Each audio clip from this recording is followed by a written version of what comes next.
Okay, Georgi Dikov, how are you, sir? Hello, good to be back, I guess, with the new equipment. Yeah, new equipment test. So guys, please let us know how it is. Very exciting. But also, Test. there's also potential for lots of problems, and so let us know how it is. We didn't do intro music this time, but we will, I promise, next time. Georgi, catch us up. How's DC? How is your life? My life is pretty much the same. I wouldn't say like Ray, oh, very good, thank you. I wouldn't say mine is as good.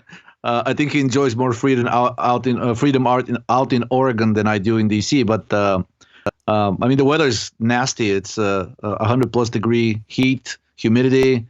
There's shootings on the street. Like a person got killed by a stray bullet less than a block from where I live.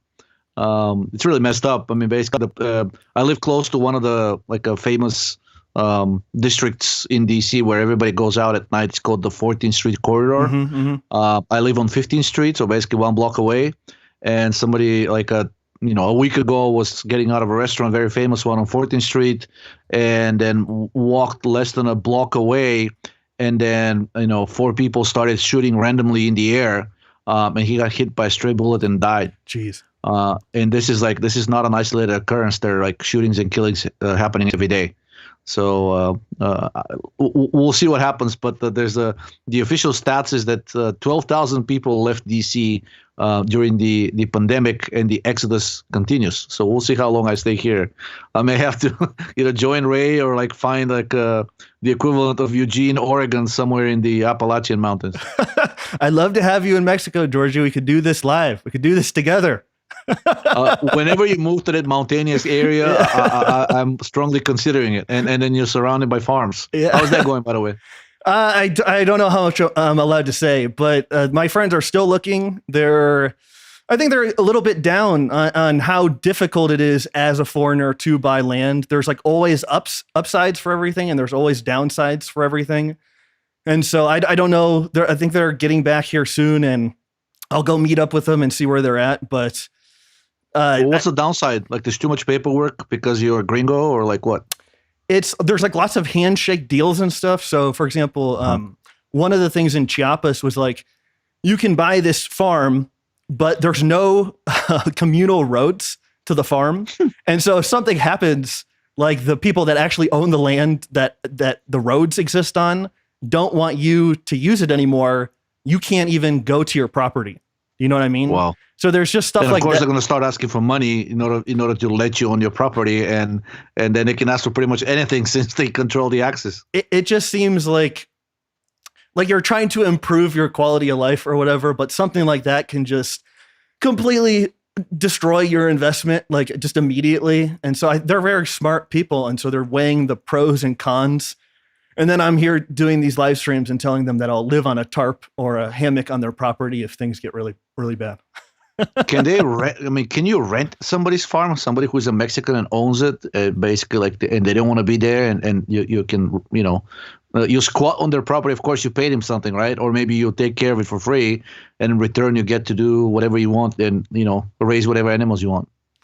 I'd have to ask them. They know infinitely more about this subject than I do. I'm just like living vicariously through them and what they're learning. But every single time they visit a farm and they talk to kind of the seller, they learn tons of new things about the soil, like how viable it is to grow certain things and stuff like that. And so it's as complicated as you think it would be. Like it's like it's like fraught with so many errors. So they actually want arable land or something? Like, are they going to plant something on that land? I thought it's mostly for animals, or to have goats and fruit trees and things like that. Just like all the things we're talking about, to like try to disconnect from the system in case something happens. Just hedge bets. But I have yet to see any kind of a soil that potato wouldn't grow in. Mm-hmm. So that should be growable no matter where you are, unless you're in the Sahara Desert or something. I think that should grow. I think that's true. I think certain fruits grow. So again, I know nothing about soil or anything, but from talking to them, some areas favor different fruits and other ones don't. And apparently in like hot, humid areas, the soil is like way worse than in that rainy mountainous area. But also when you go to the rainy mountainous area, you basically don't get any sun. And it's like, it would be like Oregon. yeah. It's like Oregon all over again. Dude, I've never spent a lot of time there, but I'm actually, it's been, June has been extremely gloomy. I haven't laid out barely at all. And I don't even know like how Ray does it. He must have those incandescents on him like all the time. Because it's like the glue. He just overdoses on vitamin D, I think. And deals with annoying people that are compensating for the lack of stimulation from the weather. It's a brutal thing without the sun. Okay, guys, let us know how this audio is. This might look kind of similar, but every single thing is different about it. And so you guys would laugh if you saw the setup on my desk, and it's not even over yet. And I still have more stuff coming. There was like to flip my image, because my image is like the other way. To flip it was a hardware device that was $300. My goodness. So once you get into hardware with live streaming, it's like kind of getting into hardware with music stuff. You just start paying so much more than software. But anyways, okay. So the one other thing we should talk about before we get into articles, do you have is there any headlines or anything that you want to chat about? Let's see. I found statistics for Bulgaria, which show that for 2020, basically there were no premature deaths. There was no difference between 2020 and 2019, not even by a fraction of a percentage. And the way they define premature deaths is basically the deaths of anybody under the age of 65 without chronic conditions. In other words, in Bulgaria, if there was a pandemic at all, it only killed people over 65 and people with severe pre-existing conditions. So the whole narrative about having a pandemic goes away, because if you have a pandemic and it's affecting everybody, as they were claiming that it is, right? Mm-hmm. Of course, older people more, but like they were saying, nobody's safe, right? Except for the very young children. Then you should have had a drastic increase in premature deaths. Those were identical to 2019. And I'm looking for a similar statistic because I think it's kind of unique to the European Union. I don't know the equivalent of that in the United States or other countries.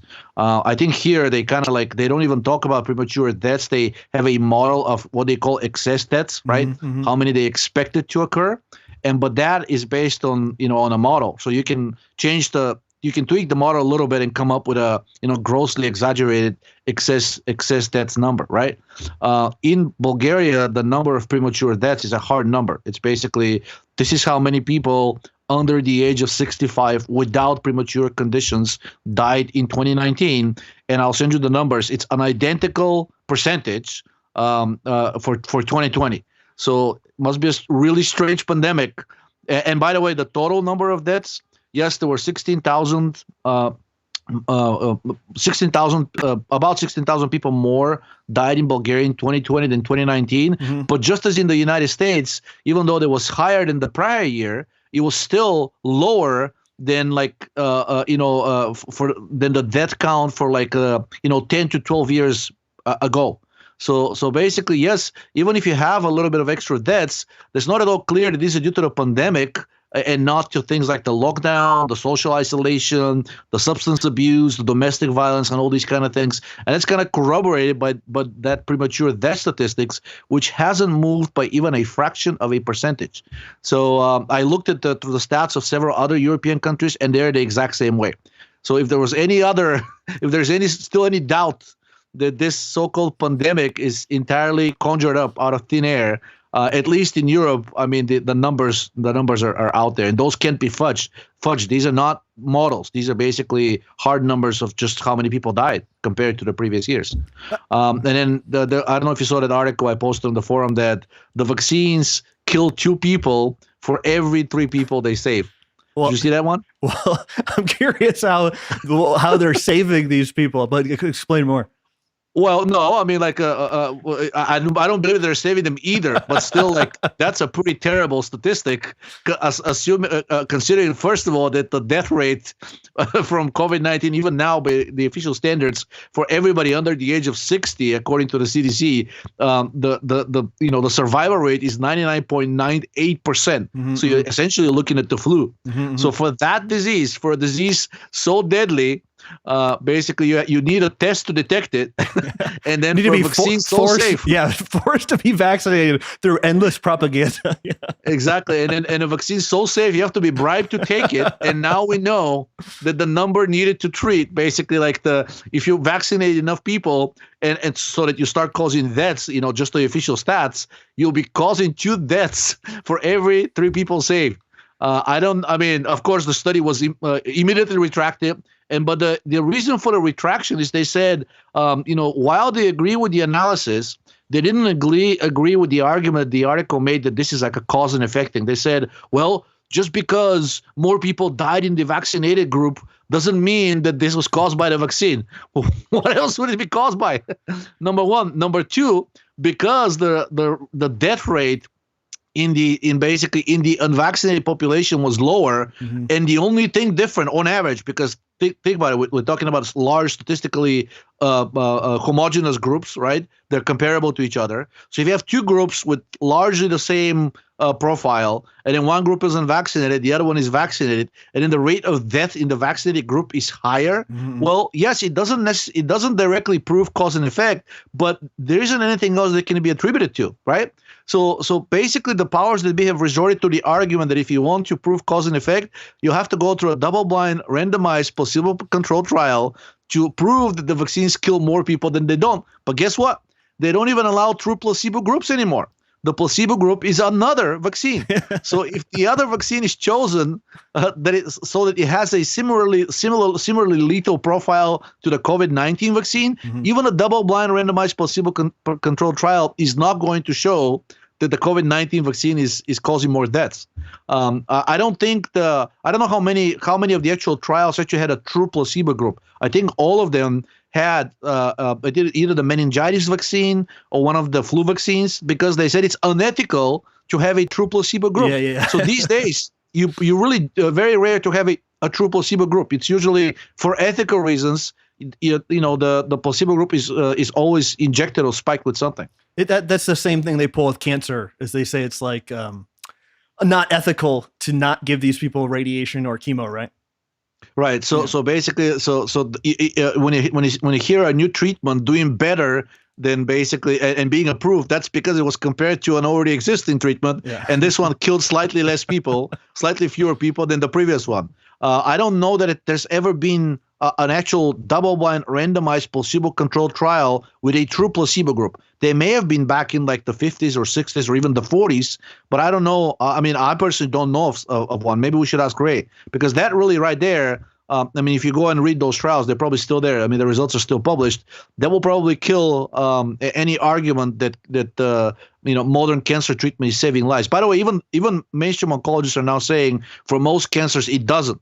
It's basically they're saying that's the best we have, and unless you want to completely give up on medicine, those are the options that they're giving you. So that's where we stand. So if you want to argue with relatives about the vaccine, just send them that article. I think it doesn't get the analysis is pretty simple, and it doesn't get any more convincing than that, because nobody so far has published an article saying like, look, guess what? You have like 2/3 of a chance of dying or something, like not 2/3 of a chance of dying, but basically like we're going to kill 2 people for every 3 we save. If any politician or even Fauci gets on TV and utters that sentence, I think the entire vaccination campaign will be over overnight. Of course, you're not going to hear that, and the article has been retracted. But again, keep in mind, the reason for the retraction, other than the political pressure, was that they said not that they disagreed with the analysis, but they disagreed with the conclusion that this is a cause and effect finding. They said until you actually have this trial, which I mentioned, that can never happen, you shouldn't be claiming cause and effect. But yet, if you have a large group of randomly selected people that are unvaccinated and a large group of randomly selected people that are vaccinated, and the rate of death in the vaccinated group is higher, it's very difficult to pinpoint another cause. I mean, that's the whole point of the randomization. So we'll see what happens. But for the people that already know or have made up their minds, as usual, this isn't news, right? That it's not going to change their minds. And for the people I'm hoping that the people who are still on the fence, because so far none of the studies have talked about deaths, right? They've only talked about saving lives. But now this says, well, we're going to kill 2 people for every 3 we save. So that message is a lot grimmer and a lot more, depressing than what we've seen so far from the marketing industry for big pharma, aka mainstream media. Speaking of grim and depressing, so the same people who brought us Operation Warp Speed and mRNA vaccine technology, so this was an RT article, and I can't even read this, but the Defense Department's network ranked 19th out of 2,891 internet service providers for peer-to-peer trading of CP in 2018. So these Pentagon people are disgusting. Like who? Oh yeah. So again, it's like who needs to defend their stance on not taking a vaccine when the Pentagon was intimately, like, they ran the whole operation of creating the vaccine and this specific technology. And it's like you don't need some technical argument about not taking this vaccine. These people are disgusting. So corroborating argument, you know that I'm a hacker for hire. So one of the things that we do, I mean, most of my clients are federal agencies. All of them are civilian. I don't have clearance for military, but we find basically the exact same thing on the civilian agency side too. So as part of our so-called penetration testing, we basically try to hack into the network, right? And then we're given the green light to check certain people's computers, their hard drives, their internet activity, et cetera, because pretty much all of it is being recorded. Whenever it is not recorded, we're allowed to basically like go inside the person's office and then, boot up the machine from an alternative media and then look through their hard drive and things like that. I cannot begin to describe how many cases of people like having access to either CP or like, things involving animals and whatnot we're talking about. And here's the scariest part. We write this up because by law we're required. We have to notify the relevant authorities. However, we by contract, we're not allowed to actually call the police and say there is a child predator working at this agency. We actually have to let the security services of the agency know first. And as far as I know, over the last 5 years of the people that have basically more or less busted, not a single one of them has been fired. And actually, I attended a briefing where it was becoming concerning because we at one agency, we found so much of this stuff that basically, and the person was sharing it too. Like he had installed some kind of a software that was doing, just as the RT article was saying, that was doing peer-to-peer file sharing. So we basically had like a in-person briefing with the CIO and the Office of the Inspector General, the OIG, which is supposed to monitor that agency and bust anybody inside that agency, including the head of the agency, if necessary, right? And I couldn't believe that we're sitting there and my boss is basically like giving my presentation and saying, look, this person here is the equivalent of like the El Chapo drug dealer, like moving 50 metric tons a year. We're not talking about small fish. This person is supplying CP around across the entire world. So what are we going to do? And they're like, well, we're going to have stern talking to. And this person, yes, we know about him. It's not the first time, you're not the first people who are discovering this. And we say, okay, so can we at least kill the connection or like uninstall that software so he stops doing that? No, we can't really do that. Why not? Because it's invasion of privacy and he will know that he's being busted. Well, that's kind of the point. Like, get rid of this idiot. Like, just look at the network traffic. He's consuming 1% of the aggregate bandwidth of the entire agency, downloading and uploading all of this crap. Yeah. Okay, noted. We'll take care of it. Guess what? 3 years later, this person not only hasn't been fired, has been promoted. So this is, I mean, like, this is not just the Pentagon. And I'm thinking that's how essentially you get to the point of where we are. If everybody's dirty, if everybody's corrupt, then nobody's going to rock the boat too much because guess what? If you are one of these people and you start raising your voice and trying to suddenly act fair, they're going to waive Georgi's report and say, look, Georgi here says you're responsible for 1% of the federal government's consumption of CP. And that's it. And if that is a relatively let's say, mid-ranking official at a federal agency, imagine the kind of stuff that goes on at the really high levels, right? And the kind of dirt that the powers that be have on each other, or really on anybody in a position of power. So it's not that surprising. I mean, the whole argument about like, if there was ever a conspiracy, it would immediately get leaked. Nobody can be like that, can keep that secret for too long. They cannot, because they're literally, their life depends on it. If that person ever gets busted and gets thrown to the wolves, publicly, that person is going away for at least 30, 40 years in federal prison.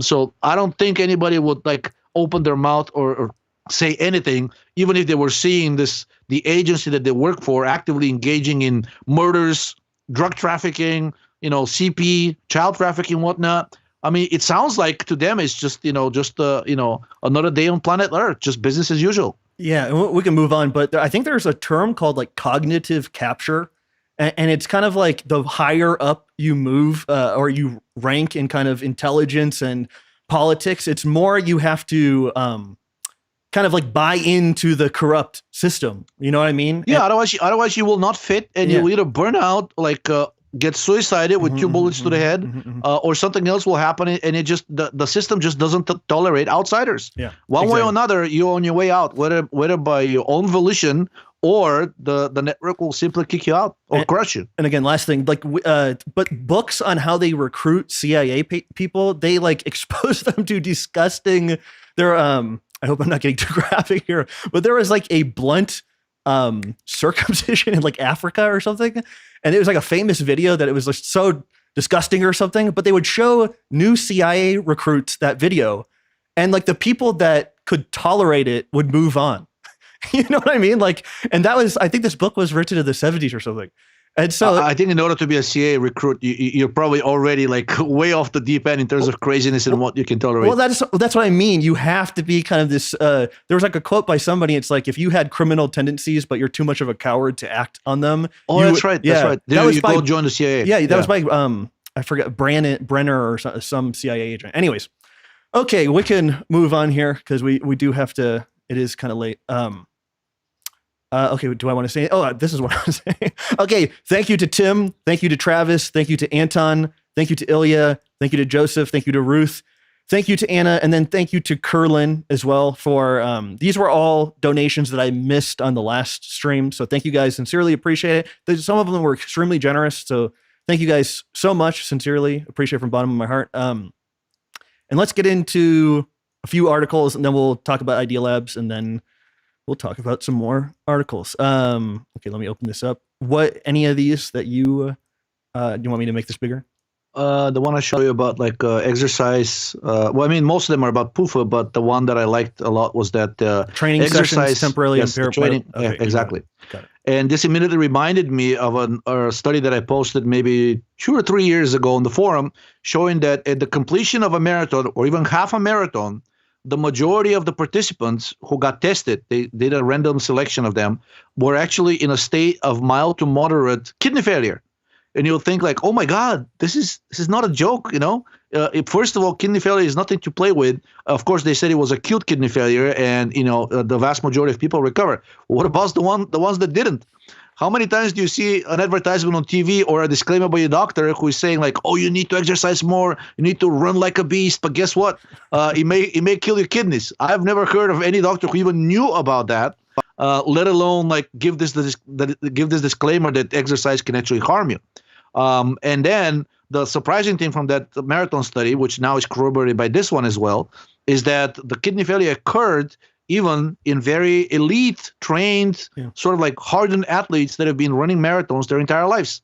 And this study found the exact same thing. Elite athletes basically started experiencing mitochondrial failure after they engaged in rigorous exercise, which was actually was right up their alley. It wasn't anything truly grueling. It was kind of like what they used to do in terms of preparation. And they expected the non-elite athletes to endure mitochondrial damage, but it was the elite ones that actually did. So as you can see, basically the activity was, 12 to 20 hours per week for each volunteer. So for a person who is an elite athlete, and those were all runners basically. They were all sprinter. I think sprinters, marathoners, etc. But all of the exercises involved running. And for those people, it was quite surprising for the scientists to see mitochondrial damage in those athletes. The mitochondrial damage was characterized by increased levels of mitochondrial fragments in the blood, increased ratio of lactate to pyruvate, and increased levels of inflammatory biomarkers. Now, the increased levels of mitochondrial damage, as you remember, a couple of months ago, we talked about how this actually sets up the stage for autoimmune conditions, because the immune system recognizes those, and those mitochondrial fragments actually can activate the HPA axis. The response that the body threw against the presence of mitochondrial debris in the bloodstream was identical to the response the body did when it was presented with a semi-serious viral infection. So all of these things basically demonstrate that stress is really detrimental to the mitochondria, and some people may not recover. In some of the elite athletes that they investigated here, even after 2 months of a recovery period, there was still evidence of ongoing mitochondrial damage. Now, of course, the disclaimer that this scientist put out was that maybe those people were in poor health to start with, right? But it's just even if that's the case, you don't expect that level of decrepitness or collapse of health in people who are elite athletes. Remember, these are not amateurs. These are people who make a living out of being, at that high level of athleticism. And another corroboration that many of the elite athletes are really unhealthy, if you remember that even older study that I posted on the forum was about how elite athletes have extremely poor dental health. And many people, many doctors are baffled by it, by saying these people have such excellent bone health. How can they possibly have that's the one, endurance exercise is bad for your oral health. How can it possibly be? And it turns out that it's linked to poor thyroid function and low levels of carbon dioxide in the blood, and low levels of thyroid hormone. So it's not surprising. So in other words, most elite athletes are actually hypothyroid, and the only reason we're not seeing the manifestation of their hypothyroidism earlier is because most of them happen to be pretty young.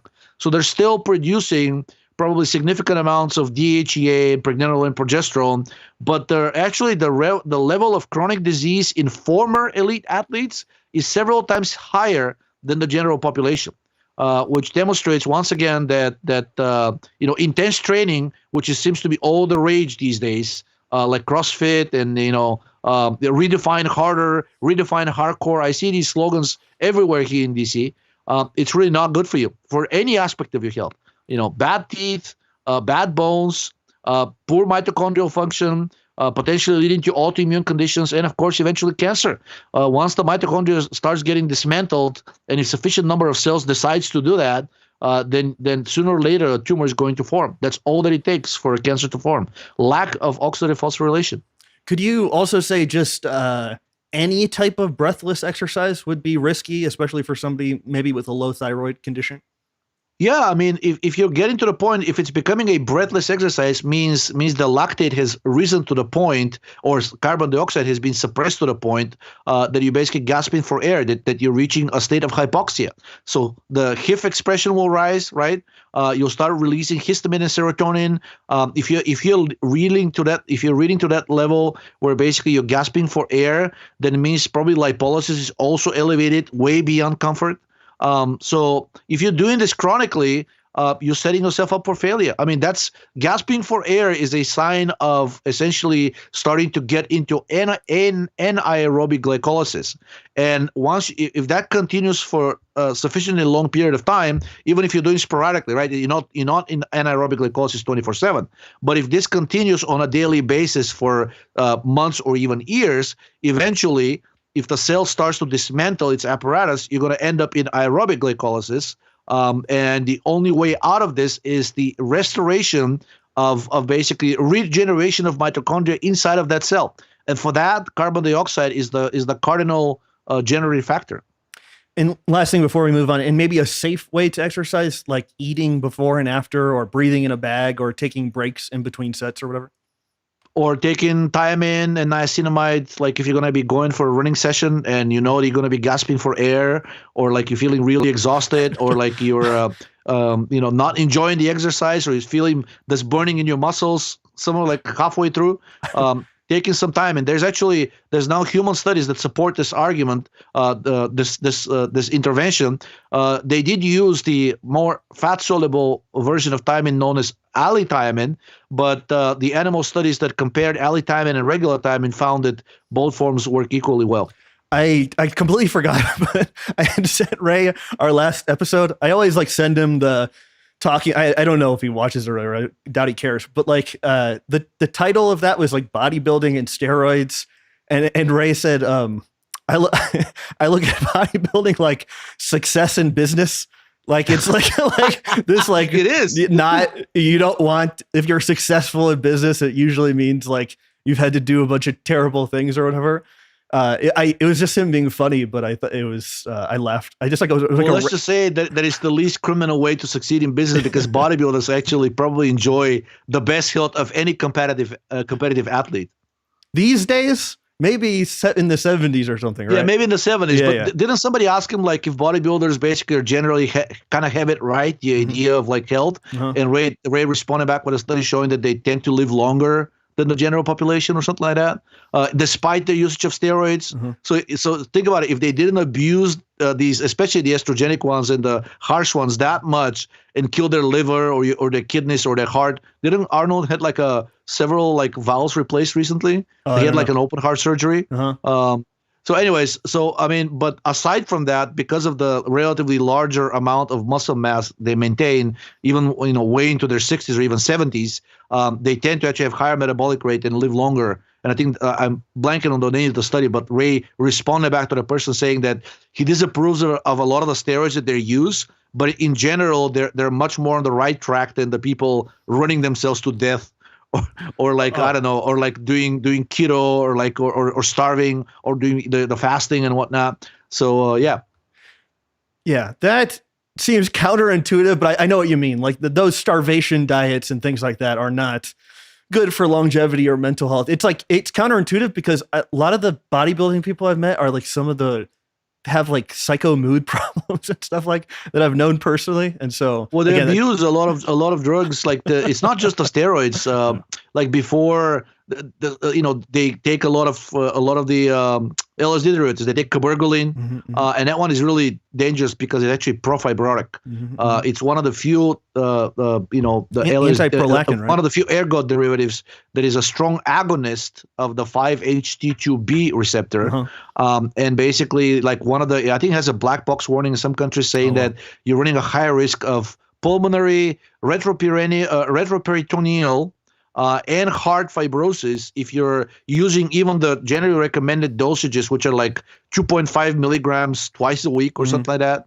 And they're saying like even if you do that, use the recommended dosage, you shouldn't be on the drug for more than a few weeks because it's really destroying all of your soft tissues. So I mean, they also use beta agonists in order to increase their energy before doing the actual competitions. So all kinds of stuff. And of course, many of the steroids that they use are estrogenic because there's a belief in the bodybuilding community that estrogen is absolutely crucial and vital for your success as a bodybuilder. And we'll see how this turns out. I've heard that since like 2006. Like I've heard that same thing repeated over and over and over. And over. There are threads on the forum that pop up every like couple of months that are that are very much along that line, and some are even titled like that. And we're not going to go through it again, but we have like episodes that we cover that topic. Okay, so let's move on. Or let's do one more, and then I'll talk about it, or we'll talk about Idealabs. What? I added this one in the email that we got. The interplay. Did you get a chance to read it? I didn't, but there's a paper that I have that was almost, I thought I had this one already, but there was another paper I had that basically said the exact same thing. Yeah, so they form a positive, apparently, according to the paper, the RAAS, the renin-angiotensin-aldosterone system, and parathyroid hormone basically form a positive loopback, positive cycle. Both of them promote each other. And conversely, inhibiting one or lowering one is actually able to restrain the other. So the paper talks about how people usually with like basically kidney problems, and in other words, which is these people are known to have an overactive RAS system, right? They have also like elevated parathyroid hormone level, and basically if you give them these ACE inhibitor drugs, such as lisinopril or like losartan, or spironolactone as well. Yes, spironolactone as well. It ends up not only correcting their blood pressure and like taming their RAS system, but also drastically lowers the levels of parathyroid hormone as well. And also, like they said, adrenalectomy, which of course is basically that's like a really extreme way to correct or to handle RAS overstimulation. It's usually done when you have like a tumor on the adrenal gland that's producing aldosterone. And basically, like if it's a malignant tumor or something, they have to remove it. They're saying basically there's a drastic reduction in both the synthesis of aldosterone, and there's a drastic drop in PTH as well. And they're saying that this seems to work even in cases where you have primary hyperparathyroidism caused by a benign tumor in the parathyroid gland. They used to do, to this day, they would, if the tumor is benign or malignant or whatever in the parathyroid gland, they'll take the parathyroid gland out, and then basically, if you need it, they'll give you like an extra supplemental one. But then they also found out that taking these drugs that act on the RAS system or doing adrenalectomy resolves actually even tumors in the parathyroid gland that are responsible for producing extra parathyroid hormone. So it looks like if you're having problems with your parathyroid gland, aside from the low vitamin D and low calcium intake, you may also be low on sodium, because that's one thing that will chronically activate the RAS system. And sometimes, if you have like a really stubborn PTH that doesn't want to go down despite your efforts of loading up on the vitamin D and the calcium, you may also want to take a look at your sodium intake and or sodium excretion, and maybe do a test for aldosterone. And if there is an issue with that, things like progesterone and pregnenolone, of course spironolactone, but it's a commercial drug and prescription drug, and it does have some side effects. Tends to be anti-androgenic, which in high doses for men is probably not that good of an idea. But pregnenolone and progesterone should be able to pretty much achieve the same thing, and it may help with your secondary hyperparathyroidism. I actually do think I have this paper. This was this. I must have added it to my notes twice, because the other one said we explore the complex bidirectional relationship between renin-angiotensin-aldosterone system and parathyroid hormone. I actually think I asked Ray this because all the things you said he's talked about specifically, like the sodium and calcium and magnesium all having a suppressive effect on the parathyroid. And then I think he said, but carbon dioxide was really the main thing because it's regulating the ion concentration inside and outside the cell. Exactly. And so that's why. So instead of you regulating it through diet, of course, unless you're completely deficient, then carbon dioxide is not going to help. But then if you're completely deficient on one, you're probably not going to be producing much carbon dioxide to start with. Exactly. So ensuring optimal carbon dioxide production may be able to take care of some of these electrolyte imbalances without you necessarily having to like tweak them too much through the diet. Yeah, and this is why we don't, I don't want to put words in your mouth, but we don't subscribe to micromanaging like mineral intake excessively, because I think that's zinc to copper ratio, Danny. Like it's all in the anesthesiology books. How come you haven't read one? Up to this day. Well, multiple people are progressing that now, and I think that's better than over focusing on carbohydrate or something. It's like at least moving in a positive direction, but it still leaves out the metabolism. You know what I mean? And then things like carbon dioxide, which is like really. Even something like zinc. Who else is professing the electrolyte balance and like chasing these minute like zinc to copper or like manganese ratios? Are you hearing from other people other than Jibo? I don't want to talk about it. Okay. Okay, you don't want to awake old enemies. But there was a paper I had on. It was like a woman with experiencing really bad hair loss, and she had obvious hypothyroidism, but they actually gave her zinc. And the problem resolved, But in the paper, they were talking about, similar to this, talking about a bidirectional relationship between RAS and PTH. They were talking about a bidirectional relationship between thyroid and zinc, and how, again, I'd have to get this paper on screen or whatever, but like the zinc transporters in the intestine were activated specifically by thyroid hormone.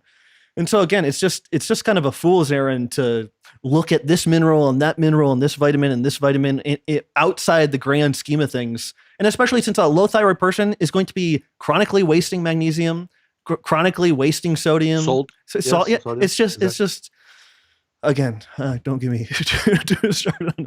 Okay. So let's talk about, thanks guys. Sincerely appreciate it. I think we have like 130 people watching right now. Guys, give this show a like. I sent it to Georgi, but like you type in Ray Pete and our episodes don't even come up. And so again, that's Google has reached a new low. Yeah. But you know, it feels good when you guys show support or you comment or whatever. At least it lets Georgi and I know that you enjoyed certain shows and didn't enjoy other shows, but we really appreciate it. And then speaking of search engines, there's a new search engine which is kind of vying to take the crown from Google. And it looks like they're using their own crawler and like and search index themselves. They're not renting it from like Bing or Yahoo. I think Yahoo at this point is using Bing. So there's really only Google and Bing. And this new search engine is called Brave.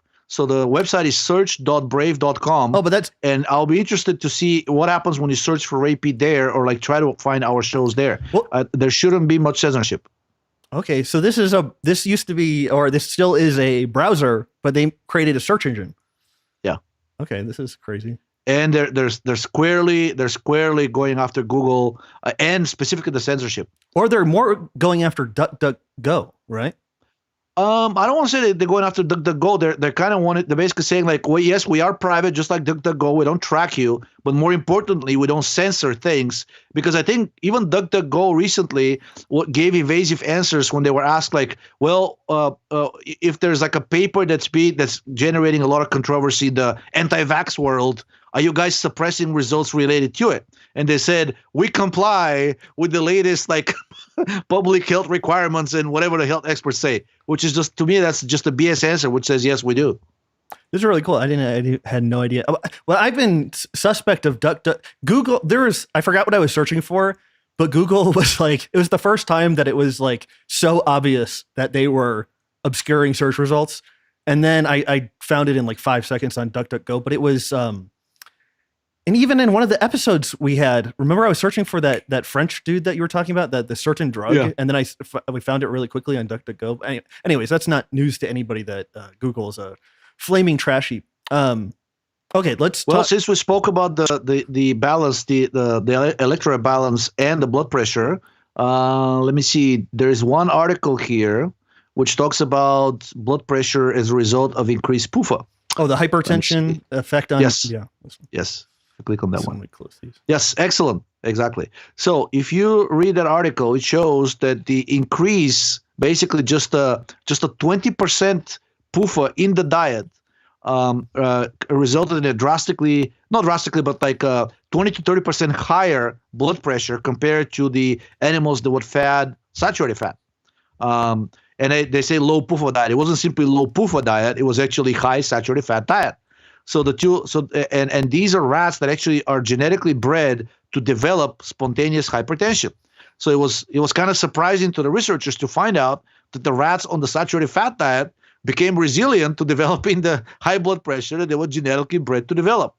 I think more importantly, the rats on the high PUFA diet had a drastically decreased sodium efflux from the cell outside, which immediately reminds me of the comparison that whenever we talk to Ray about the energized versus de-energized cell. So the de-energized cell is losing magnesium and potassium, and then basically because of the low amount of carbon dioxide produced, there's nothing to take the sodium and calcium that are streaming in. And basically, this is what the study found, that on a high PUFA diet, there's a drastic decrease in the outtake, in the excretion of sodium from the cell, which, since the main process through which this happens, if you put the pumps aside, is actually the generation of carbon dioxide. The carbon dioxide leaving the cell is what drags the calcium, the excess calcium and sodium with it. So that's just another way of saying that high PUFA diet has a devastating effect on the synthesis of carbon dioxide, or in other words, decreases oxidative phosphorylation. And on that note, all the other studies that are there actually confirm this through different angles, and those are different groups. They did not cite each other's works, and basically every single one of them demonstrated that PUFA decreases the functioning of the all of the electron transport chain complexes, but especially complex 1 and cytochrome C oxidase, number one. And number two, one of the studies demonstrated you can mitigate to a degree some of that detrimental effect of PUFA by supplementing coenzyme Q10, right? And then the other 2 or 3 studies demonstrated you're going through the other ones right now? Yeah, actually, I mean, I'm kind of giving a summary because I didn't expect this to turns out it's actually a single topic really. Yeah. And all of these studies combined are actually corroborating the things that we're discussing right now. And all of them are showing that basically PUFA, some of them directly say PUFA actually damaged complex 1 and complex 4. And others are saying if you give coenzyme Q10, you can actually reverse some of that damage, which kind of corroborates what the previous study found about the damage. Mm-hmm. And then there's 2 studies showing that even minor increase in PUFA intake, 10 to 20% daily for just 4 weeks, drastically increased fibrotic processes in the heart, right? And I think the last one is basically said that, there we go. So induction of mitochondrial, yeah, that's the one that says the coenzyme Q10 can protect from the damage that PUFA does in the heart. And these are not really like crazy PUFA diets. This is just replacing 10 to 20% of the fat in the diet, which is not that much, by PUFA. And by PUFA, I mean they gave the animals corn oil. So the corn oil profile, the fatty acid profile of the corn oil is very similar to to rapeseed oil, to canola oil, to soybean oil. It's really the same. I mean, there are minor differences, but in terms of the percentage of PUFA in the oil, they're effectively consuming the same kind of a fatty acid composition.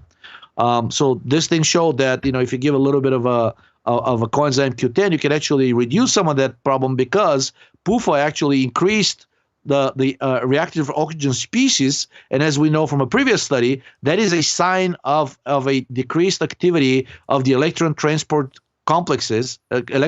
chain complexes, because you get reactive oxygen species when there's a buildup of electrons and there is nothing to carry those electrons from one complex to the other and ultimately to oxygen. So what happens is that these electrons attack the molecular oxygen that is already in the body, inside of the cell, and create several different reactive oxygen species, mainly the superoxide anion and the hydroxyl reactive oxygen species group. What, there's superoxide, hydrogen peroxide, what's the and the hydroxyl group, which is basically the it's an OH group, which is I think is the second most damaging after the superoxide anion. Oh, I thought the hydroxyl radical was the worst because that's like the most. That's unstable. what I'm saying. The hydroxyl. Oh, okay. The hydroxyl radical. Yeah. And then interesting. And those are all looking for an electron, and that's why. That's the whole lipid peroxidation process, right? It's going to steal that hydrogen in between the double bond of the fats. Exactly. Yeah. So I mean, so they're acting as a reductant, as an antioxidant, but in the process, they're actually getting peroxidized, right? Mm-hmm. And all of these PUFA peroxidation byproducts happen to be fairly toxic. You remember the studies that came out recently in the last 2-3 years that show that several PUFA peroxidation byproducts are implicated in Alzheimer's, implicated in kidney failure, implicated in diabetes, implicated in Parkinson's disease, and they all gave like a specific, like a fatty acid. It was I think it was through the. It wasn't a cyclooxygenase product. Some of them were, but they were basically an outcome of the lipid peroxidation byproduct. When one of the PUFA lipids gets attacked by one of those radicals, that's what you get as an output. You get a deactivated reactive oxygen species, but then on the other hand, on the flip side, the PUFA actually converts it to something much more dangerous. And then we should talk about Idealabs after this. What the ubiquinol versus ubiquinone, the reduced versus the oxidized. Well, want to talk about that? they tend to work equally well, but if you're taking too much of the ubiquinol, and you happen to be in a reduced in reductive stress, it's not going to be very helpful. In fact, it may make things worse. It's an electron donor, right? So you want to be consuming the ubiquinone. But in relatively healthy people, actually, because these are redox molecules, they can cycle between the oxygenated, the oxidized, and the reduced form pretty quickly. However, in older people, sicker people that are in relatively reduced state, the ubiquinol is probably not going to be that helpful and potentially dangerous. So as far as the ubiquinone goes, so usually most of the problems that are related to coenzyme Q10 are actually problems of reduced synthesis of that coenzyme. And that usually happens when you either take statins or you don't eat enough cholesterol, because the synthesis of CoQ10 requires that side chain, isoprenoid side chain that comes from cholesterol. So when you take in the statin drugs, not only they inhibit the synthesis of cholesterol, but they're also inhibiting the synthesis of coenzyme Q10. And since coenzyme Q10 is so vital for metabolic function and for muscular health specifically, now there are multiple studies linking statins to basically rhabdomyolysis, which is the rapid breakdown in muscle tissue, which can actually cause kidney failure. Incidentally, there are studies linking statins to kidney failure, and ultimately lethal conditions such as amyotrophic lateral sclerosis. And if you type statins, ALS in Google, you'll see several ominously titled studies saying that that statins have actually been linked to that condition. Of course, the official websites kind of try to dance around the issue, right? But the evidence is there. The rate of ALS in chronic statin users is up to 12 times higher than it is in the general population. I was under the impression that these people don't make dangerous drugs, though. Right, of course, yes. And what is it? There were WMDs in Iraq, and Anna Nicole Smith married for love. I haven't heard Anna Nicole Smith for so long. Okay, so let's do a quick break here. Guys, sincerely appreciate it. Give us a like. Again, it helps. Subscribe to t.me/Danny Roddy. Some people don't know when we're doing these. I try to give everybody updates, but t.me/Danny Roddy is the best way to keep updated. And you can follow Georgi on Twitter, twitter.com/hateit. I do coaching on patreon.com/Danny Roddy. You can follow me on Twitter. And Georgi has a company called Idealabs, dc.com. Georgi, what's new at Idealabs? Working on several products. One of them will probably be an upgrade to gonadin. Basically, we found out that some of the flavones and flavonones, which Pete has mentioned a few times, and I think we actually talked about them in the last episode, things like naringenin, apigenin, chrysin, fisetin, hesperitin. All of these are examples of either flavones or flavonones, and they all tend to not only have an anti-estrogenic effect and both at the receptor level, but they also turn out to be powerful aromatase inhibitors, some of them. On top of that, I found studies that some of them are actually pretty strong androgen receptor agonists, depending on the structure. And if that wasn't enough, basically all of the ones that Pete seems to be fond of, Ray seems to be fond of, specifically apigenin and naringenin, but pretty much all of the other flavones and flavonones that have functional side groups are capable of acting as quinones. So basically in the body, they can get these hydroxyl groups that they usually have on the side. They can get converted to ketones, to carbonyl groups, and then this molecule can continue cycling and carrying electrons if you're deficient in coenzyme Q10, or you have other issues with blocked electron transport chain complexes, or there's an issue with excessive glycolysis, and you need to reoxidize NADH back to NAD. And all of these things have been indirectly confirmed because administration of these chemicals has been shown in multiple studies, including humans, to basically increase metabolic rate. And there's a great study that came out recently. You type naringenin increases metabolic rate, and I think a great case study will come up. So it acts very similar to thyroid. This one? First one? Yeah, that may be it. Let me see if this is and it's in humans too. Yep. Yeah, the uncoupling protein. Yep. And also, and the person lost 2.3 kilograms. I think it was a case study, like a single. Oh yes, there we go. Single female subject with diabetes. Mm-hmm. So she basically lost almost 2.5 kilos of fat. She gained muscle, which basically dramatically increased the fat-free mass to the fatty tissue ratio. Insulin decreased, right? This is an insulin-dependent diabetic, and metabolic rate increased. I think by 3.5% above baseline, and it stayed like that. I think for at least 12 hours. And all they did, I think they gave her a single dosage capsule of 300 milligrams of naringenin. Now, unfortunately, naringenin basically has a very poor oral bioavailability. So we are working on a way to turn it into a topical product, which is what most of our products are. And I'm already experimenting with some formulations here. In fact, I'm carrying one with myself right now. Georgi's has it in his pocket. Yes. I'm using it on myself right now. Yeah, Again, nothing hits the shelves, so to speak, the proverbial shelves, before getting extensively tested on humans, mostly myself. This is almost as good as the Bulgarian biogenic burger. By the way, did you know that's like taken hold on Instagram? Like people are tagging me in recipes on Instagram of people making the burger. Like two people tagged me in different, like two people are making Georgi's Bulgarian bioenergetic beef burger. I'm going to ask Ray about it on the next show, and I'm sure he's going to pour cold water all over it. He'll be like, what kind of an idiot would think to mix calcium and meat, or come up with some kind of a reason why this is not a good idea? Well, he's quite the chef. And so sometimes he'll say like, he doesn't think it will taste good or something like that, but we should bounce. Oh, really? Like he's like a connoisseur and like a cook? Well, like he likes to. Did you ever get his ice cream recipe that he sent to somebody in like 2011 or something? It was the most like complicated thing I had ever heard of in my entire life. But okay, wow. So just kidding. What are the flavones in that product? It's naringenin, and it's just a more bioavailable.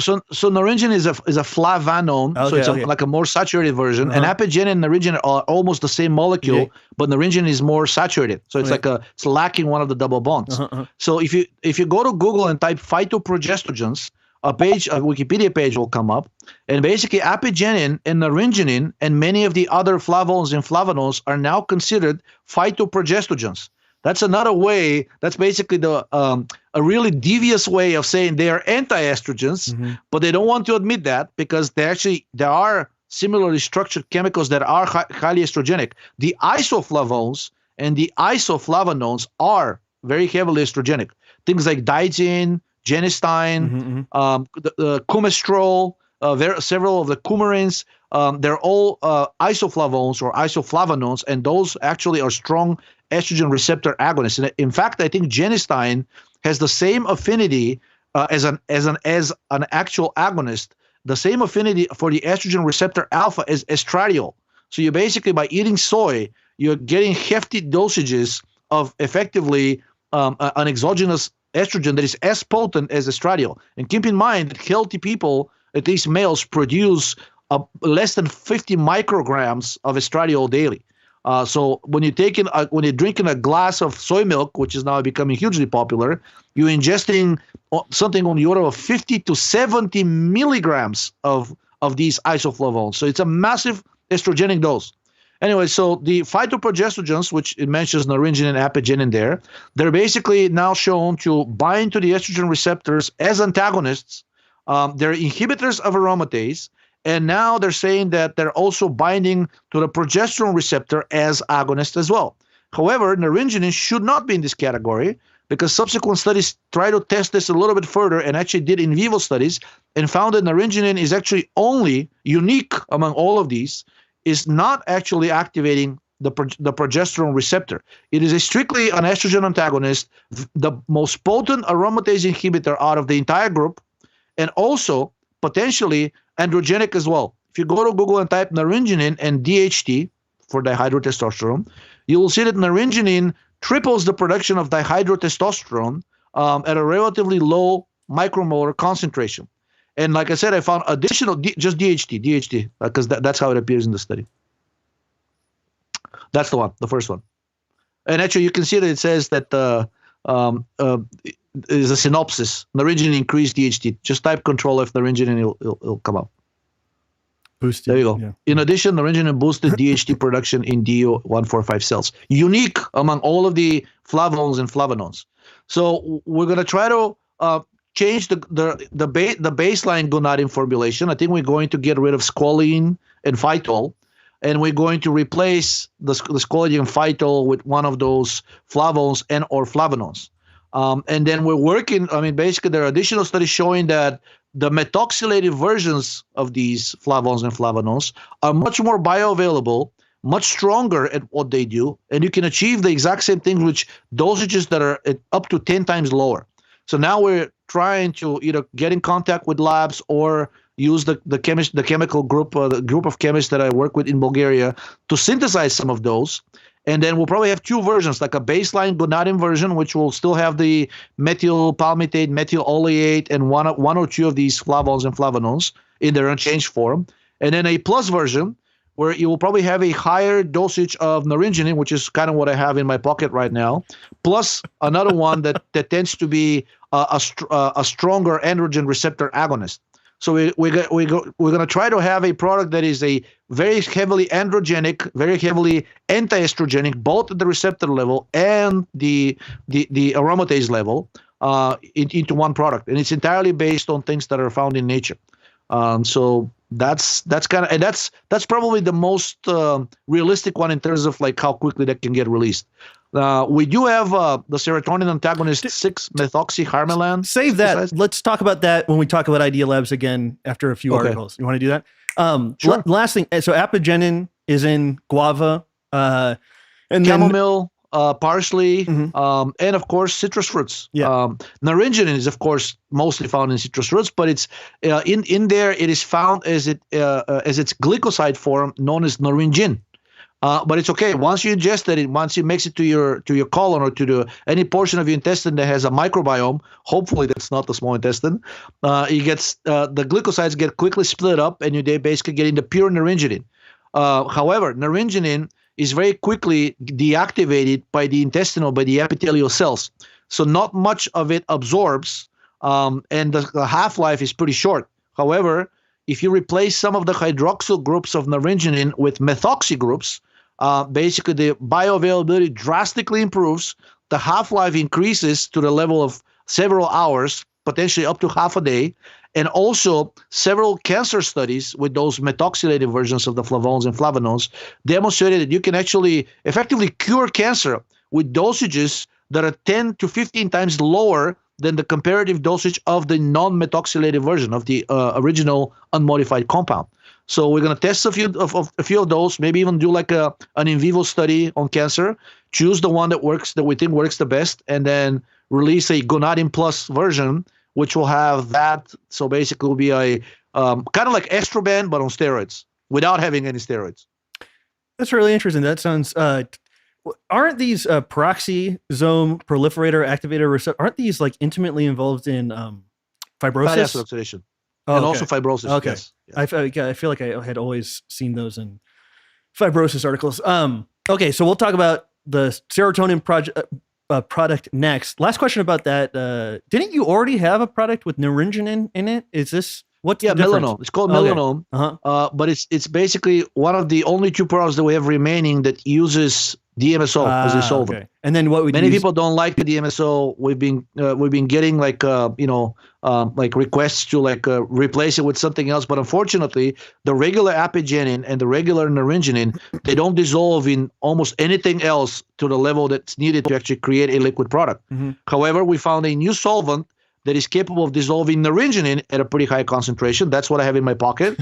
Just a few drops of that on the belly button, and you basically it feels almost like DHT. Not quite the mental effects and the agility that it gives you, but it's very calming.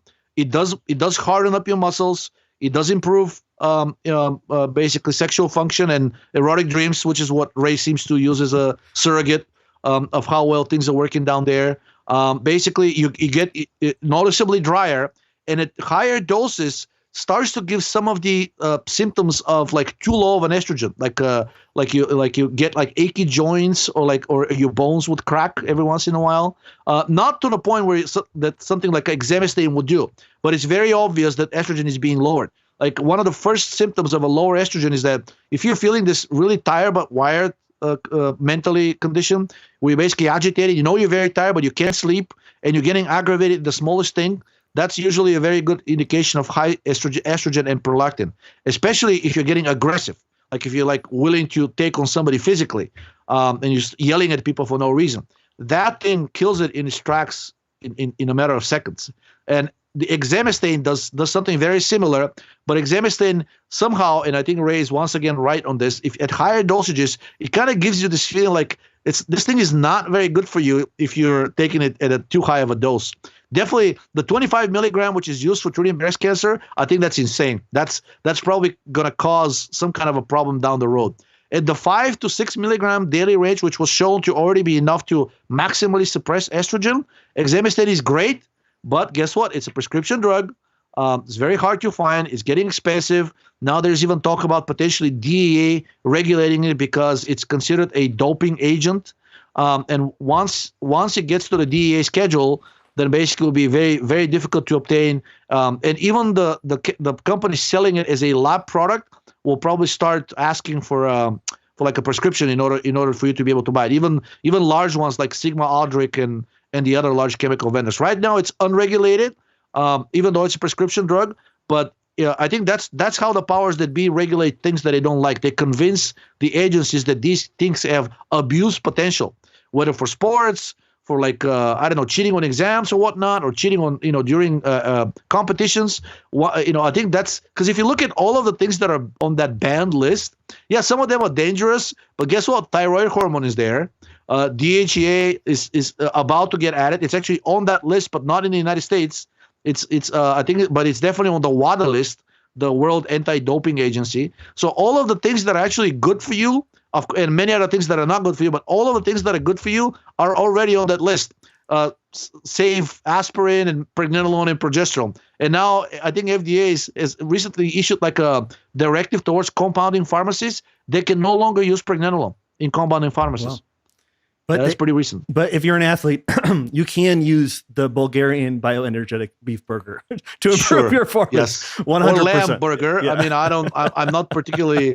I like beef, but actually, I personally prefer lamb. And don't ruin it, Georgi. You already have a thing going here. Just keep it going. Just keep it right. The BBB, right? That's good. I didn't even think of that.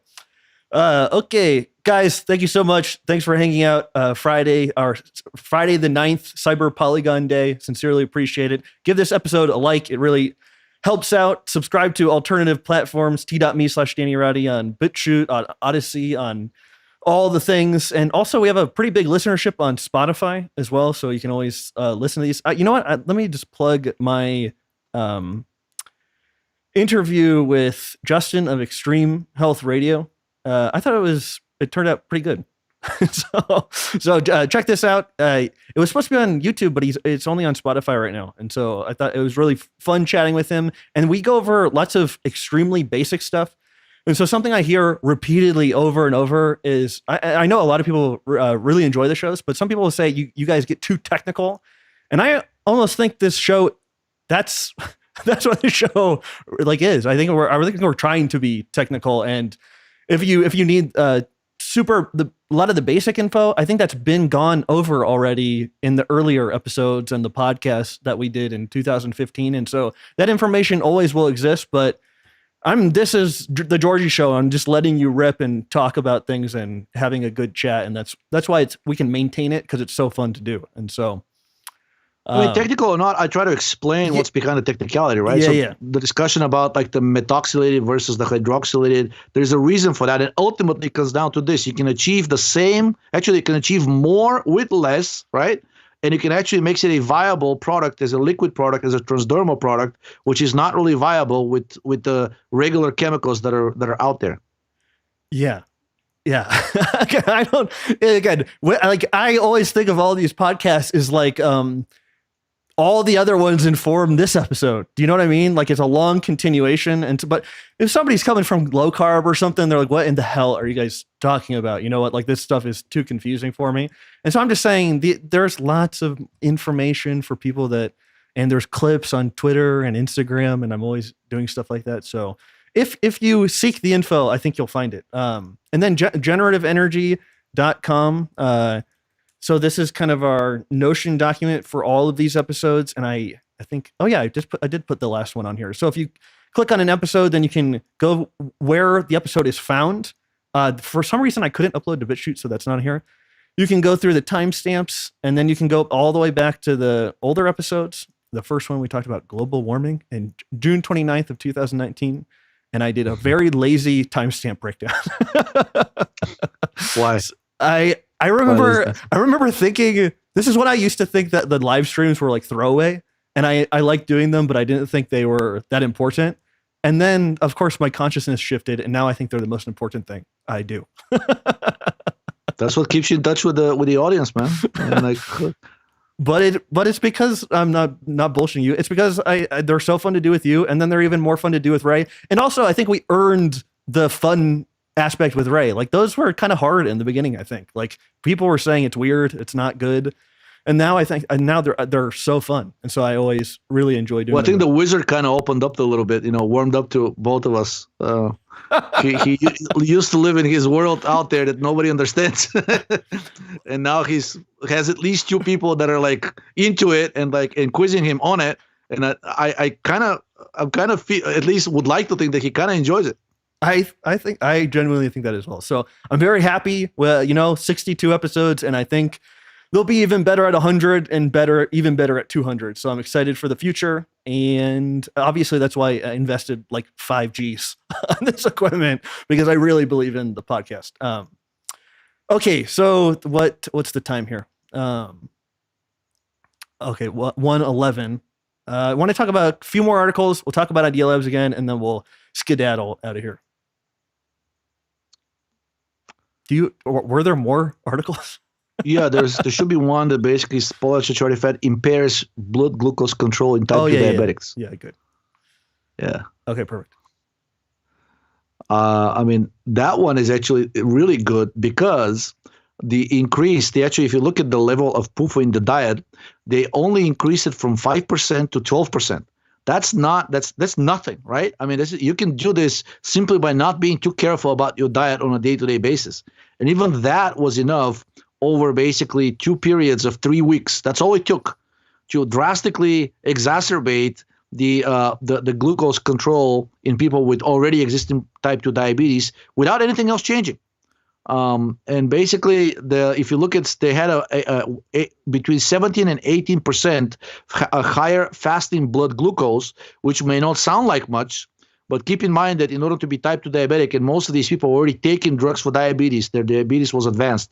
It wasn't newly diagnosed.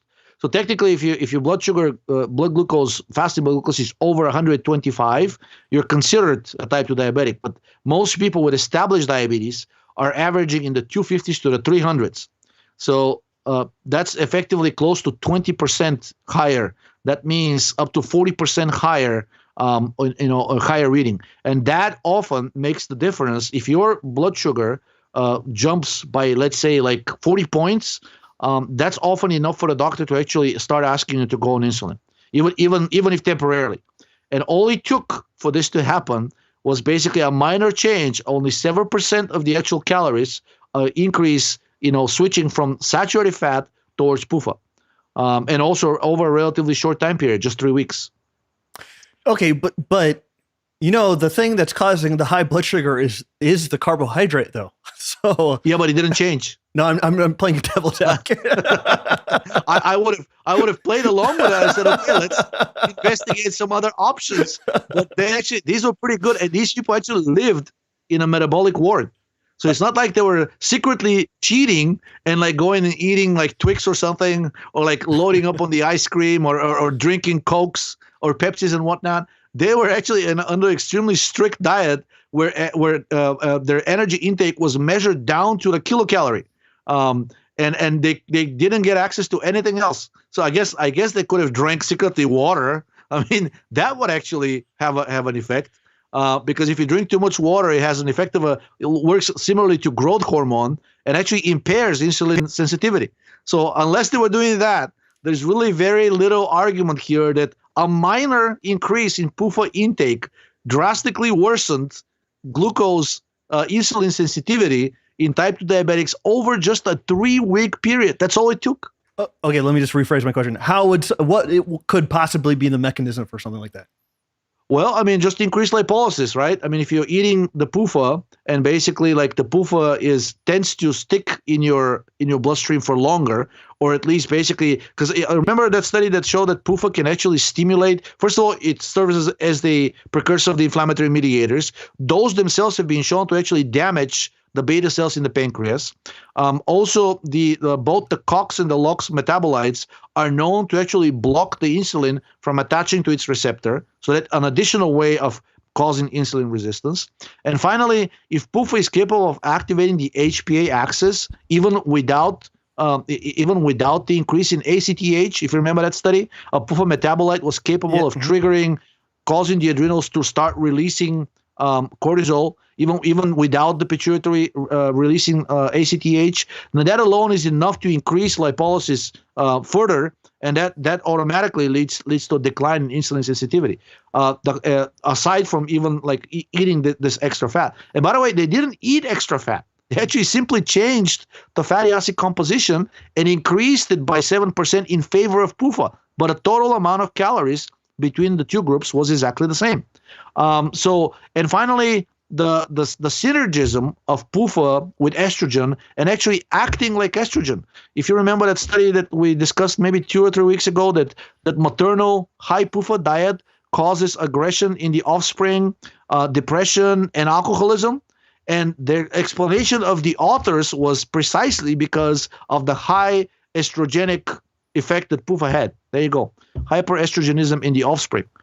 So high estrogen or hyperestrogenism as a result of eating PUFA, it's going to wreak all havoc, because estrogen increases lipolysis, estrogen decreases the synthesis of the protective hormones at the gonadal level and the pituitary level.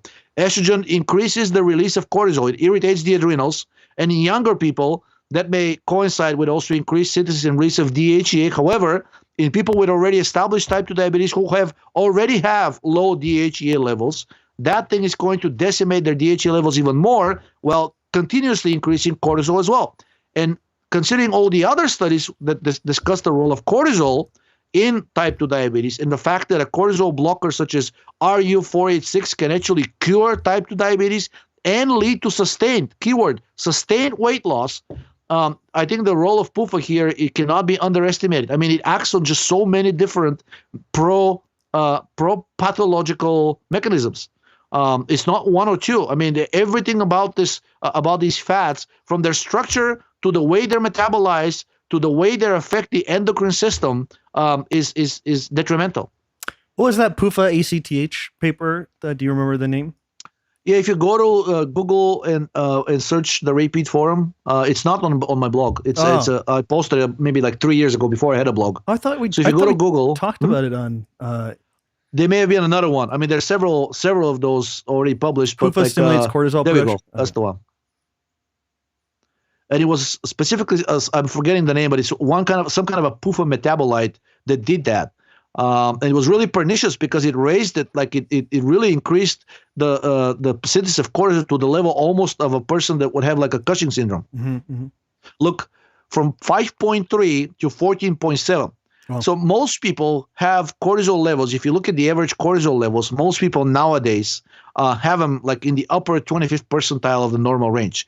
If you increased that level three times, because that's what happened here, you already be very much into the range of a Cushing syndrome, if not even Cushing disease. Your doctor will be freaking out. Well, if he or she even thinks about testing cortisol, which probably will not happen. You got to show up with like a round moon-looking face and a buffalo hump in order for them to even consider it. But there we go. The metabolite is E-code. Scroll up so I can pronounce the name. Here he is. 12-13 epoxy 9-keto 10-trans octadecenoic acid. So it's basically so it's a metabolite of linoleic acid with basically an epoxy group between position 12 and 13 on the carbon chain. Great. Anyways, to summarize, stress causes hyperglycemia, and PUFA antagonizes the stress systems in a myriad of different ways. Not antagonizes, it agonizes. Agonizes. I'm sorry. Agonizes. Yeah. Actually, since you mentioned antagonizes, saturated fats have an antagonistic effect on the adrenal system, and mostly saturated fats that are longer than 14 carbons of length. Okay, let's do if we have more. Were there other ones? Let's see. Oh, the advanced age but not anergy is associated with altered serum polyunsaturated fatty acids. I couldn't find that study, but I think the abstract is pretty telling. There's a drastic increase in arachidonic acid with age, and I've seen other studies that discuss this. And basically, the only two things could be going on: either most of the fat, because they're measuring this fat in the bloodstream, right? But older people don't eat more PUFA in their diet. In fact, most of them basically decrease their caloric intake with age. Old people tend to eat very little, if at all, right? And in fact, most of them, by the time they're ready to croak, they're actually not even eating every day. They're eating every other day, or like just a few times a week. They just don't have any appetite because the metabolic rate is so low. So this arachidonic acid, drastically elevated level of serum arachidonic acid, must be coming from somewhere. And the only place it can be coming from, if it's not diet, it's the storage, the adipose tissue, right? Which means that most of that adipose tissue, whatever is left in older people, consists of PUFA. So of course, not a cause and effect, right? It's not enough to say that accumulation of PUFA causes aging, but we know that the high levels of arachidonic acid, even mainstream medicine will admit that this is not a good thing, right?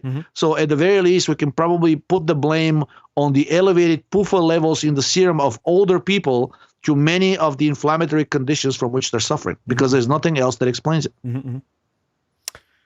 Great. I was preoccupied with stream stuff, so I wasn't paying attention too much to that one. Thanks for that, Georgi. Okay, let's do what is the time here? I'm really tired. 1:21.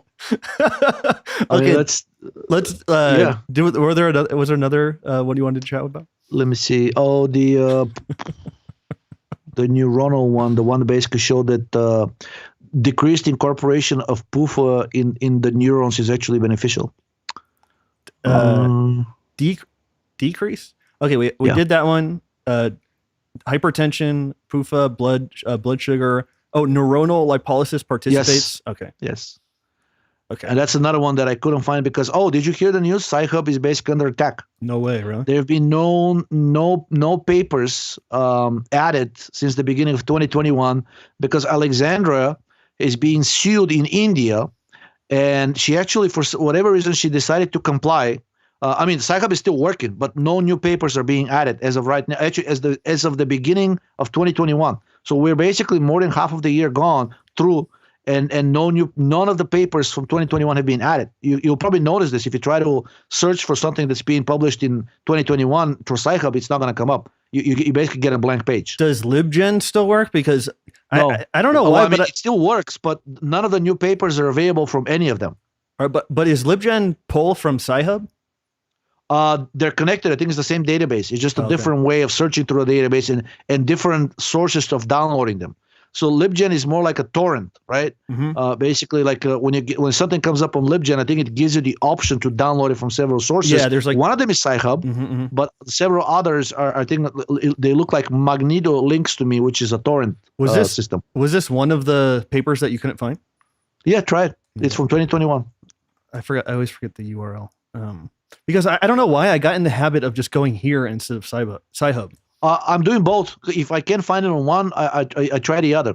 Oh yeah, and there you go. There's another. And it's already been, I think it was published in April. So usually if it's very new, you would understand if it doesn't show up there for a couple of days, right? But if it's something that's several months old, and even things like from like January of 2021, they should be there, but they're not. Wow, that sucks. Yeah. So what happens is apparently, some of the big journals filed a lawsuit in India. I don't know why India, but Alexandra decided to fight it. Do you want to turn the light on real fast? Oh, yeah.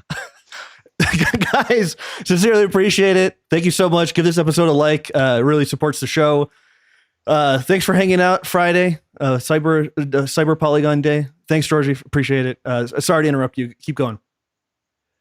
So apparently India has a unique copyright law which says that copying, distributing copyrighted scientific work is not illegal. Now, so if you type Alexandra Elbakyan India lawsuit, you'll get the articles. But apparently she's decided to go to India, or at least remotely fight that lawsuit and actually see her day in court, because I think she's hoping that, or at least that's the analysis, that basically if she wins that, then basically, there we go. Sci-Hub takes cases off in India, et cetera, et cetera. So if she wins that case, depending on what other countries India has like a joint agreement for copyright protection with, United States is not one of them. She may be able, Sci-Hub may actually become legalized in several countries.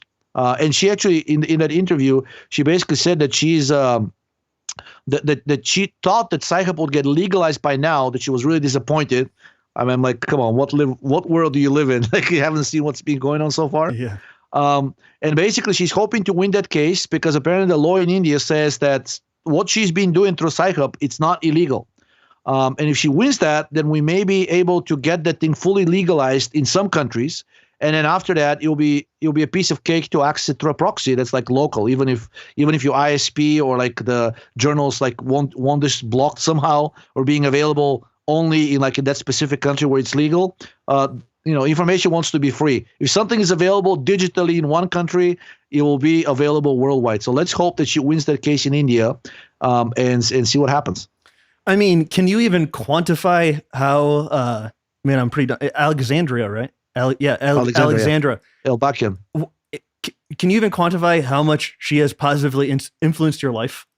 She's basically now being one of the there's a what do you call this, like a movement going on to propose her for Nobel Peace Prize for 2021, because they said that she's done more for the dissemination of science than anybody probably in the last 2-3 centuries. Yeah. Because before that, the only people who could do science or publish were people working at universities or somehow paying them or being part of the system, because without those studies that you can cite and build your own paper, you're doomed. Like, the stuff that was available through open access was laughable. It was probably less than 10% of the entire body work, the entire work of all of these papers that are now available. Yeah, reading the full text is just game. So I wrote that book that I wrote in late 2012. I did not have access to full text papers, and so looking back at that was the biggest handicap imaginable. I only had abstracts to read.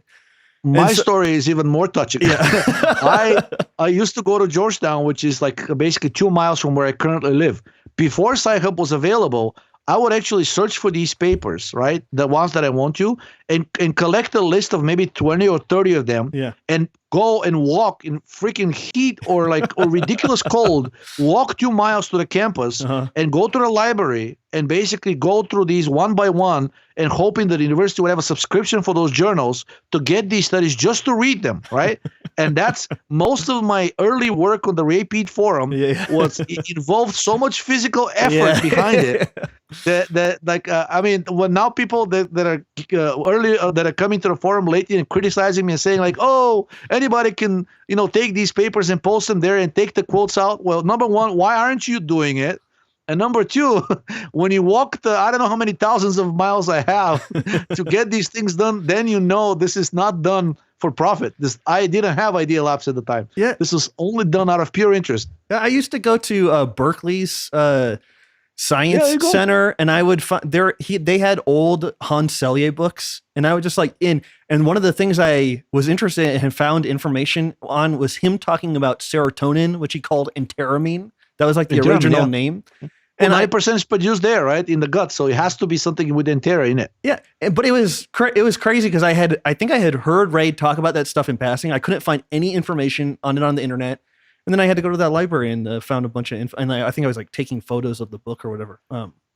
I sent some money to Alexandra a few times. I mean, I'm hoping that she's able to maintain this. I was going to send her more, but PayPal blocked her account. Oh, wow. I think she used to have a Patreon account that has also been blocked. Mm-hmm. Her Twitter account has been blocked, and I think now the only way to send her money is basically you have to email her and ask her for her Bitcoin address. Mm-hmm. And I think she's very wary about like who she accepts money from. So the last time I donated was like 2 years ago. I may donate again because now the fight is legal and it looks like she has a decent chance of winning. If she wins that case in India, where it seems that a copyright law, the only reason she's picking up that case is clearly because the law in India says that you have the right to do this. But the thing is, because it's such a big country and because of all of the agreements that it has with China, with Russia, with the former Soviet republics, even Bulgaria. So if the Indian court says yes, what she's doing is legal, then any of these countries can basically she can set up mirrors there or move the website to one of those jurisdictions. Not that the journalists will give up the fight; they'll probably still try to quash her domain names, but it will be on a very solid legal footing. And after that, it's just a matter of circumventing the desperate attempts of the ISPs to censor it, which are they've already failed. Like if they could cut off her work through blocking of the domains, they would have done it already. They tried whack-a-mole a few times, right? It used to be Sci-Hub.org, then it became Sci-Hub.is, right? All of these things. Yeah. And now it's Sci-Hub.do and whatnot. So these domains are, at least one of them is always up. And if not, then the IP addresses are known. LibGen is up, and I don't think that has ever been down. Sometimes it's slow because of denial of service attacks, but I don't think it's ever been down. So the cat is out of the bag. The only question is to what degree she will manage to legalize it through that lawsuit in India. And R.I.P. Aaron Schwartz, who I think wasn't he the first person that tried. And that's the article that you found talking about Alexandra. Basically says that he was her inspiration. And she basically, when they ask her, why are you doing this? She's like, well, I'm doing this because of the people who died and didn't have the resources that I had to defend themselves. So I accidentally turned the chat into this article. Okay. Let's, that was the last article. Or did we talk about this neuronal lipolysis one? Yes. Scroll down a little bit. I couldn't find that article, but basically says that there is a protective effect from decrease in the incorporations of PUFA into the phospholipids. So decrease of the incorporation of PUFAs into phospholipids increases neuronal protection. Not that it's any surprise, but basically it flies into the face of suggestions by doctors and the public health authorities to increase your intake of omega-3, increase your intake of omega-6. Both are good for you. One of them is essential. If you could, try to keep the omega-3 intake higher than the omega-6, but don't worry, both of them are really good for your brain. No, actually, depleting PUFA turns out to be much better. Awesome. Okay, let's give us the serotonin Idealabs update, and then we'll get out of here. Oh, yeah, we have a sufficient amount of 6-methoxyharmalan synthesized, but now the issue is legal. That article that we mentioned about the French guy who is also fighting a legal case in France, but thankfully the case is so-called administrative. It's not criminal. Apparently, he just didn't register the trial properly with the authorities, and they're going after him for using it now. But unfortunately, whenever they create whenever they launch an investigation like that and a trial against a doctor, all the substances that are being used by that person, the FDA and other agencies, they're kind of using that as an excuse to start monitoring them because guess what? The savage criminals are using these things to poison people illegally and whatnot. So I'll wait to see how this trial turns out. If this guy not walks, I don't think he's going to go to prison, but if he beats the charges, or if basically if the court determines that the things that he was administering are not controlled substances, then we'll probably release the methoxyharmalan as one of the new serotonin antagonists. We're also working on synthesizing sinanserin and a Russian serotonin antagonist known as tropoxin. If you type tropoxin in Google, it'll come up. I don't know if we did it last time or not. We did. I can do it again. Oh, we did. Okay. How do you spell it? Tropoxin.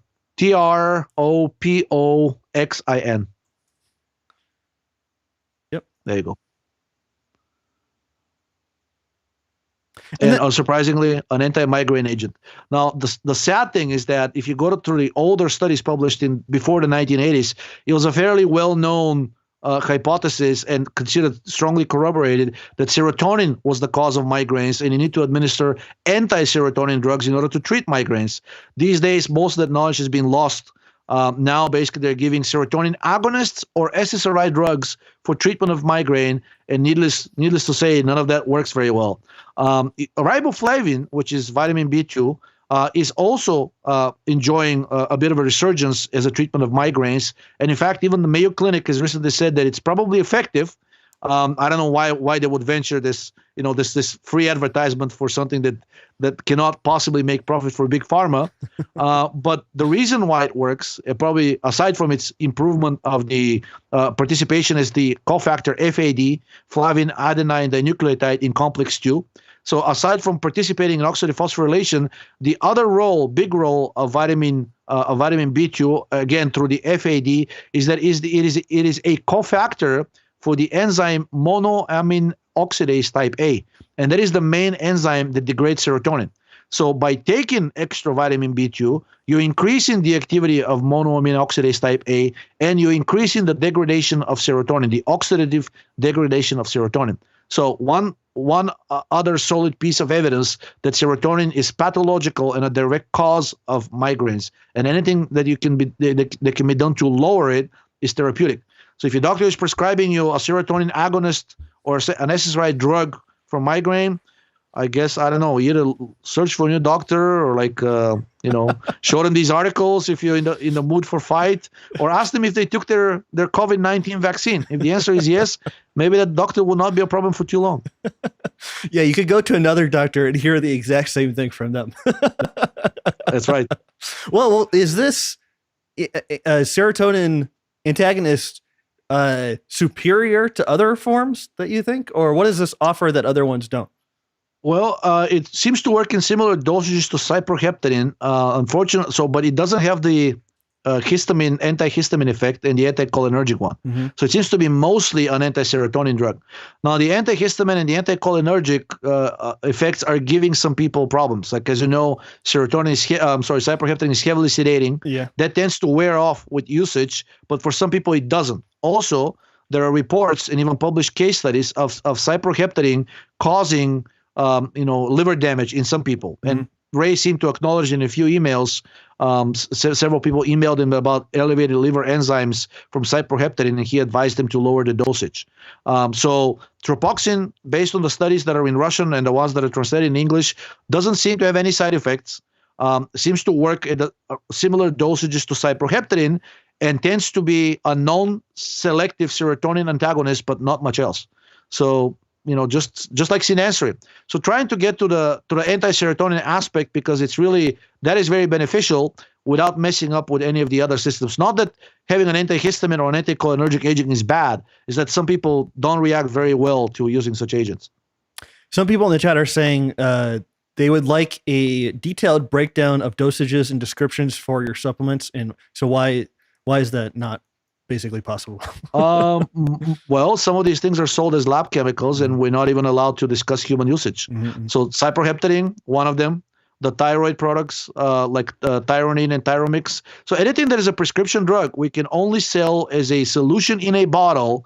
Basically no promises made, no guarantees, no recommendations, no discussions whatsoever, unless a doctor prescribes you that specific product, and then the doctor can get in touch with us and we can talk about it. Mm-hmm. But in terms of, I get these emails all the time. Hey, how much cyproheptadine should I take using your product?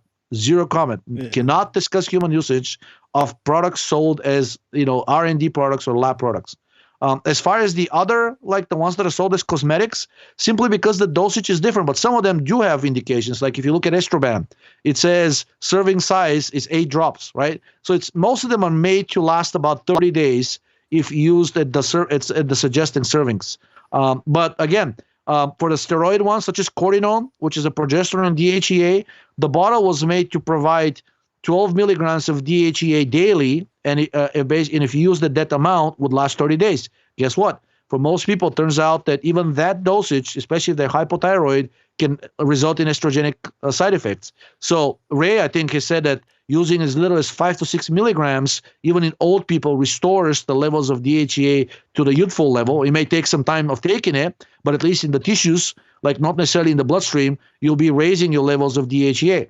So that means that our initial expectation of people using 12 drops daily turned out to be an overshoot. So now you can actually use a lot less, and the bottle is going to last much longer than 30 days.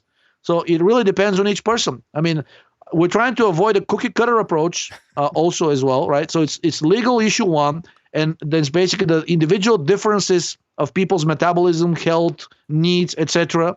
And ultimately the fact that experiment is really the only arbiter what would work and what dosage would work from a given product would work for you. Some of them may not work for you, right? So the point is to experiment with several different doses and see what works. And if a lower dose tends to work better for you, then ignore the suggested servings on the label. They're only there because of labeling requirements from the FDA.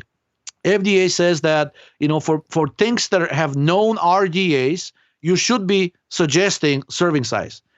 So that's why some of the products have it and others don't. There is no RDA for progesterone. There's no RDA for DHEA. There's no RDA for pregnenolone. So for that, we cannot suggest the dose. I mean, I'm sorry, we can suggest the dose if a person emails us, right, and presents like a bit more details about their hormonal status, age, health, etc. But again, that's what the forum is for. If you go there and read through the threads, at this point, given that these products have several years behind them, and we have multiple testimonials from clients, you probably don't need us that much. And in fact, you should be asking others because they don't have what should I call it, a horse in the game. They don't have a bias and they don't have an interest of forcing you to buy or consume more in order to buy more and whatnot. You should be asking other people. That word of mouth, that's the best thing. And ultimately, you should be listening to yourself and experimenting and finding out what works best for you. Awesome. Thanks for that. Okay, what else I have to say? Guys, give this episode a like. Really supports the show. So Georgi and I are going to be back on the 23rd. We're going to skip the 16th. We're going to be back the 23rd. And then Ray is going to be back on the 30th.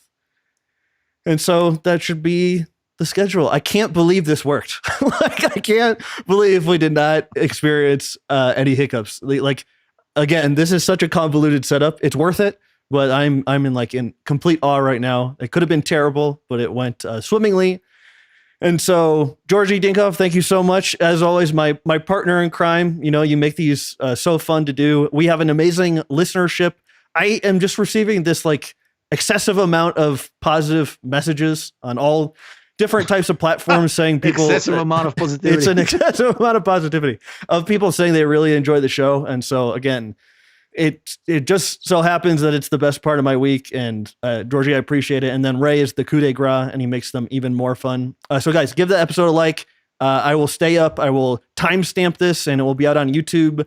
And then for all updates, t.me/Danny Roddy, Georgi Dinkov, idealabsdc.com, twitter.com/hateit. And please test that new search engine and tell us how you like it, especially for repeat related stuff, because the censorship is becoming unbearable. People that want to find us, that know about us, can find us, obviously, right? They'll find a way. But for general search, basically Google has buried everything related to repeat, and it's not related just to COVID-19. I mean, it's quite obvious that even articles that have nothing to do with viral diseases or immunity are not showing up on Google's front page. Even if you type things in quotation marks, I mean, you have to enter 4 or 5 words in order for in order for you to know those 5 words, you must have read the article, which kind of defeats the purpose of searching for unknown things to start with. So for newcomers to Pete world, even if you search for things like vitamin E estrogen, used to be like the 3rd or 4th result that will come up on Google, and I don't think now it shows up on the front page at all. Yeah, I hate to be nagging so much about likes and things, but that really supports the show. So if you like it, and you're generous enough to do those things, it really does help us out. Okay, Georgi, stay on the line. I'm going to go to the ending. I'm going to try to play a cool song and then we'll be back together. So just hang out for a second. It's going to... Which one? The weird one that Zook played with his flag? Take me home. Did you see that video? No. What is that? Oh, just type in Google Zuckerberg cringy 4th of July video. If you want to show it to the listeners. Is it gonna get? Is it like it a just copy? looks so retarded. I don't think it's the problem with the PR agency. I think the guy just looks dorky and awkward when he tries to do these things that make him look like he's one of the people, but it really has nothing to do with him. Zuckerberg July 4th video? Yeah, video. I've not seen this. There you go. This. The flag. Maybe Yeah. I did see that. I'm gonna. You did see that. Okay. Let me just mute. Is this music gonna get us like booted? This is really weird. It looks like a deep fake. Yes, and also, I mean, what exactly is he doing with? Like, why does he have to carry the flag like that? Like, it looks tacky. To me, it looks tacky. Aside from some people say, well, this board that he's riding costs like 30 grand. Yeah. So it's like he's clearly out of touch, and he keeps jumping like this. I don't know if it's like that's like makes the board like not sync or something. Uh-huh. Did he put this on I Facebook? think it's a strange PR experiment, and the PR company that is behind Facebook should just learn and stop using him in their. He just ruins everything. The guy is just not photogenic. He looks like a creep. He acts like a creep. He probably is a creep. And did you see the testimony that he gave in front of Congress? The one where he's like sipping the water like an alien. Not only that, he lost his cool because they forgot to put his booster pill on the chair. Oh no, I didn't. I barely know anything about him. Like, yeah, there's like a video of him yelling at his handlers or whoever they are. He's like, "Where is the thing that I told you to put in the chair?" And then there's a camera like taking a picture of the chair from the side, and he has this like booster pill like a toddler because he wanted to look taller. I mean, if you're that insecure about your height, am I about the same height? Actually, I think he's 5'7". I'm 5'9". Maybe I have 2 inches on him. Well, anyways, I'm actually right at the average height level here, at least here in the United States. I mean, if you're that insecure about your height, you shouldn't be going to these public venues. It looked a lot weird, him like yelling at his associates for forgetting to put his booster pill on the chair. Well, and now this video. Well, we elected him, so we just have to live with him as tech overlord, unfortunately. So who elected him exactly? Like him and Bill Gates? Who elected him to speak for people and talk about vaccines and give medical advice, given that they're non-doctors? Okay, guys, again, thank you so much. Give this episode a like. We will be back in 2 weeks. We'll take a week off, and then we'll be Georgi and Ray. I'm going to try to figure out how to do this switch really fast. That one. Okay. And Georgi, stay on the line. Guys, sincerely appreciate it. Have a safe week. We'll see you again 2 weeks. Take care. Thanks again. Sincerely appreciate it. See you guys soon. Okay. Bye, everyone. Oh.